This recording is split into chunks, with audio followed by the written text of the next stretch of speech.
Google photos বা Google ড্রাইভে storage full হয়ে গেলে সেটা খালি করবেন কিভাবে? চলে যাবেন গুগলে, সার্চ করবেন গুগল ফটোজ লিখে সাইন ইন অপশানে ক্লিক করবেন। ফটোজে সাইন ইন করার পরে স্টোরেজ অলমোস্ট ফুল আছে, স্টোরেজটা আমি আপনাদেরকে কমিয়ে দেখাচ্ছি। স্টোরেজে ক্লিক করবেন,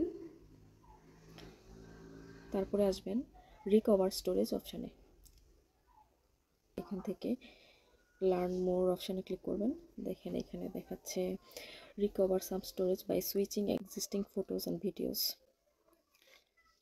এটা করলে হবে কি, আপনার ফোনের যে ছবিগুলো আছে আপনার স্টোরেজে গুগল ড্রাইভে বা ফটোজে আপলোড হয়েছে সেগুলোর সাইজ মার্জ হয়ে সাইজটা কমে আসবে।